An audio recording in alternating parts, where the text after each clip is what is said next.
So moving on to writing, which again is something that people often struggle with. You know, that it's the classic, I don't know what to write, particularly in B1 where they have to write a story, which again, the first thing I'm going to say is, stories, everything is plagiarized. I'm going to get to this in a minute. Really, if you think about it, I mean, if you want to look at it in a certain way, everything comes from somewhere. Very few things, if anything, is truly, truly original. Music, films, and the more I'm discovering, especially YouTube, I'm discovering that this film is actually just the story of this, just the story of that, and it's based on the story of various other things. So you copy from one person, it's plagiarism. You copy from many people, it's called research. Yeah. I like that. Yeah, that's a lovely way to put it, actually. So one of the things that I always suggest is to, this one. Yeah. I don't know if you can see this image here. Mm-hmm. This was quite a famous image from a few years ago in China. They were so determined to stop cheating, copying in exams, that the students actually had to wear, kind of like horse blinders. Yeah, essentially. Yeah, blinkers, blinders. Yeah. But I want my students to copy. Surprisingly. Now, I don't want them copying in the actual exam, but when it comes to writing, absolutely, I want them to copy. Can you explore that a little further? What do you mean? Yes, I absolutely can. Yes, I can. So a typical activity I will give my students is I give them I give them a Cambridge writing task, and then I gave them 2 examples, which you can find in the handbooks, you can find them in the course books. I mean, they're everywhere.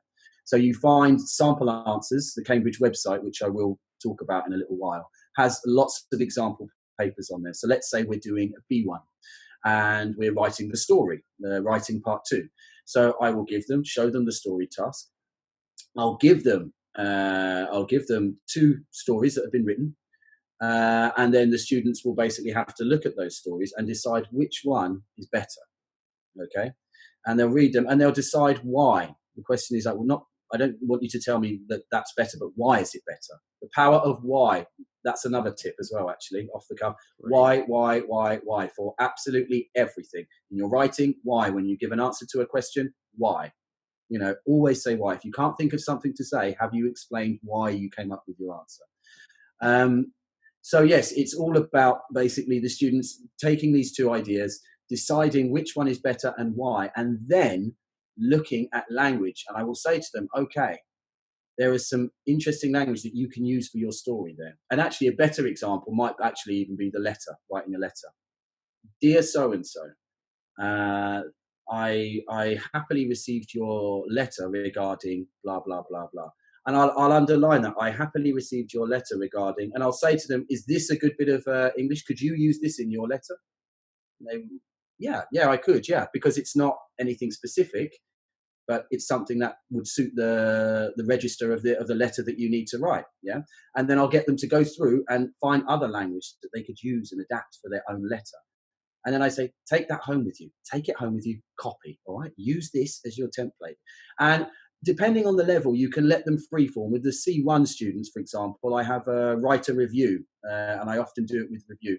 And I'll give them my review. I always do examples as well. That's another thing as well. As a teacher, I do think you should do an example. I have an example of everything. I don't ever make them do something that I wouldn't do myself or that I haven't done.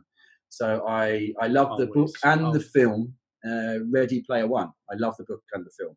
And so I've written a big review about that. I've given it to my students and I've put all the target language in there. And after you've given them a few examples, this film is set in.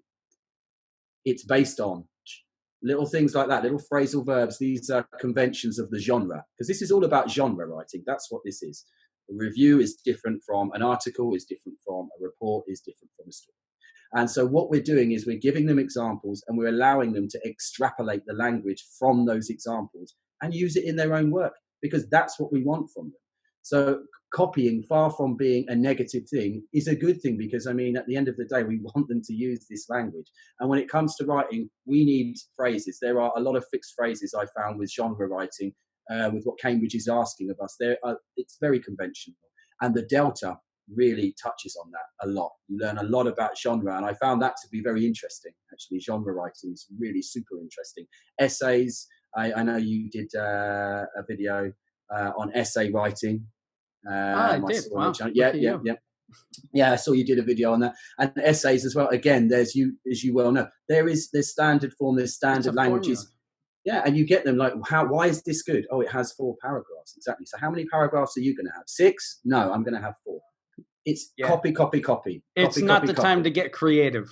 No, not in this time. You know, it's the same as everything. There's a time for creativity. There's a time for, you know, to explore adjectives, but maybe a report isn't it, or an essay. No, exactly. Right? I mean, it's not. Yeah.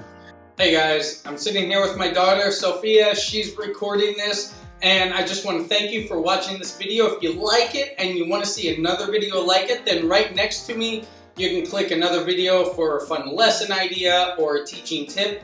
And don't forget to subscribe and click the bell so you get new videos every week. Keep teaching and keep learning. Thanks for watching. I'll see you next time.